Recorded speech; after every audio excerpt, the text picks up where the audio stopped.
Hey guys, Buckskin Dave here. Sorry it's been a while since my last uh, video, but things have just been going wintry lately. We finally got some weather, and it started right at the beginning of our elk hunt. And it started out with like a foot of snow, and then it was kind of warm. And then it got like real cold, like 8 to 13 below zero every morning. And then it warmed up, and we got our second foot of snow um, in a week's time. And that was a fluffier affair. And again, the temperatures were low, and now the temperatures are coming back up, and I'm not sure what's going to happen. We fought some of it during our elk hunt. We had rifle tags for elk, Sarah and I both. A couple of times we got close. I'll show you some of the footage of what we were doing here in a bit. But some of the times we got kind of close, but it just didn't happen. So we had, like, we were walking through a foot of crunchy snow, open country, all sagebrush. There was some geography that you could use for a sneak, but when you got within a mile, they already knew you were there because of whatever vehicle you took to get over there. So anyway, I'll let you see how that is here in a minute. So this is where we first started. This is where the elk were, up at the top of that ridge there. I'm not sure you can see my tracks up there, but I did get that far. But they just kept staying 1,000, 1,500 yards away from us. So we just kind of got to wait for them to move around. And there's a lot of them, so they're kind of hard to sneak up on when there's that many eyeballs. One of the things that I want to let you know is I have a Yahoo email. It's Buckskin Dave on at yahoo.com. Yeah, Buckskin Dave at yahoo.com. If any of you ever want to send me a more private message than a comment, or if you're interested in something that I've presented here, some of the stuff I build, I pedal off. So if you're interested in anything you see me build here, give me a holler. Except the Gemmer, okay? The Gemmer's mine. And so what I want to do first, now that you have that email address, and when I edit this, I'll put it on the screen there. I had a fellow ask a while back on how long my 4590 finished completed rounds were. And I just gave him an answer like, well, it depends on the rifle, depends on the bullet. So I want to expand on that. So one of the rounds that I load for both the Gemmer and a lever gun is this one here, and I make this one. It's a gas check bullet, and it is 425 grains, I believe, is what it is. These weigh a little different because my lead mixture is different. Anyway, I'll bring it up here so you can take a peek. Now, this one you can see sits so far below the case, such for 425. But it only has a little bit sticking out. This makes it operational in my 1886 lever gun and in the Gemmer. So the length on this one is 2 inches, 825 thousandths. So 2 inches, 825 thousandths. A little bit better than 2 3/4 inches. Okay. Now, I also load, this would be, and you could shoot it out of the Gemmer also, but if I want my 1886 to shoot a 500 grain bullet, then I have these laser cast bullets.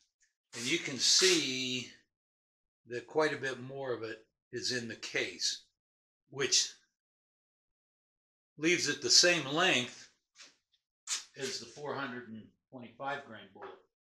Thus, it'll go through the lever action. And again, it's the same length. Now, if I need 500 grains in my Gemmer, I can use those, but I prefer to make mine because I like them to be a little softer lead than that laser cast bullet.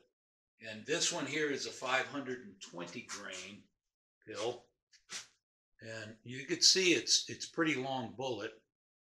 And there's a good portion of it that is under or in the case, but there's a good portion that sticks out of the case to get your 520 grains. This one here will work in the Gemmer, or if you have sharps, it'll work in the sharps, you know, any of your single shots, because it'll go in just fine. And you can get your 520 grains. Won't go through the lever gun. It's just too long. It won't work. So a 4590 with that 520 grain bullet, overall length should be 3.210. So I'm a little short of it. Okay, I'm 3 inches 100 thousandths, and this says 3 inches 210 thousandths. And if you got a bigger bullet, you can actually squeeze it out to 3 inches 300 thousandths for an overall length. Again, if you're putting it in a single shot, it's not that big of a deal. We don't want your case length to be too long. Anyway, so let's go out in the field and have a look at some of the conditions that we've been working on for our elk hunt. Where the elk came down the hill there, they kind of stayed in a pretty good pattern. There's 2 trails there. The hills behind that are just off a little ways from where they were a couple of days ago, way up high where we couldn't get close enough, couldn't get within a half a mile of them. So as you can see, these elk have come across. What they did is they come across right down there where you could see the end, came up this way, and then went up the hill behind me. Okay, so the elk were on that hill that I just showed you a minute ago, and here's where they've come down, and these ones here have crossed the road, and they've actually gone up on the other side of this hill, which is where we're going to go see where they went. This hill's kind of steep to climb, and there's no reason to it because they're not on this hill. But they're on the other side of it, as you can see, and we can get there. Anyway, so there's our elk hunt. We ended up not getting an elk. Like I say, just could. That last couple of days, we got really close. I was probably 175 yards, and they wouldn't stop. They saw me. They saw Sarah, which, I mean, it doesn't surprise me. We kind of came up on them and surprised them. And they didn't run off real hard, but they wouldn't stand still neither. And I was on a snowy peak with like a snowy saddle, with nothing to rest on. And I tried getting down into a kneeling position. They were too far over the hill. I couldn't see. I mean, everything was against us. It just didn't work. So anyway, we're done with that. We'll be shooting rabbits, I guess, for our meat this year. But we did get a deer, so we got a little bit of meat. I had a trail cam out, and I pulled it out here a little bit before this big snow. I had a coyote on it. We'll take a look at that here in a minute. Pretty nice coyote, but he was there for 2 or 3 checks of the camera, and then no more. And there was nothing else but eagles, and let's see, I had 2 eagles and a bunch of magpies. Pretty much was all that was on it, and that one coyote. So, which really surprised me. That one spot's a really good spot for a bait and traps and all that type of stuff. So we'll take a look at some pictures there, and I'll let you take a look at that coyote. So check it out.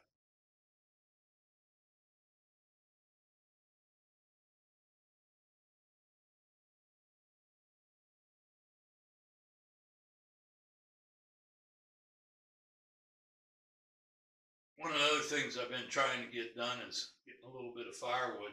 I still have a pretty good sized log over at my daughter's place that one of the neighbor guys, a friend of mine down there, he went over and cut it up for me. It's like about a 24 or 5-inch diameter log. I guess he felt like going over there and cutting it up, so he did. I just got to go pick it up and bring it home and split it. So we did a little bit of that. I cut a little bit every time I went down there. I've been bucking up some wood for her, and I'll cut a few slabs off of this thing and throw it on the truck. It's kind of interesting to split. It's like it's big, and the maul just bounces right off of it. So I've been slipping it up against the wood splitter, the hydraulic wood splitter, putting it upright, and that's been doing pretty good. You can get it into a couple of pieces that you can manage.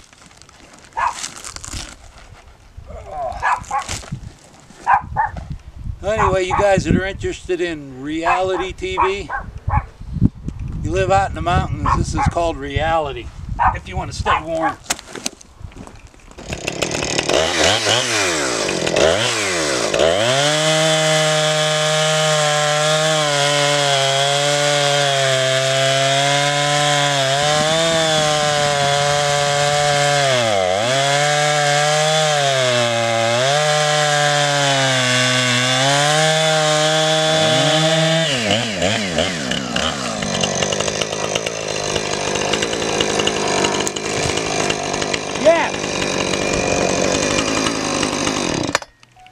My saw is just about an inch too short to cut this straight through, but you work with what you got. Is the board gonna bust? No, but I don't want you standing there in case I can't keep it on. That board's gonna break, Dad. No.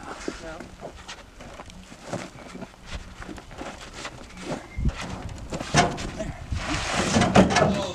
Anyway, that's about all I got for you. I know that one of the things is adventure season is kind of slipping past me this year.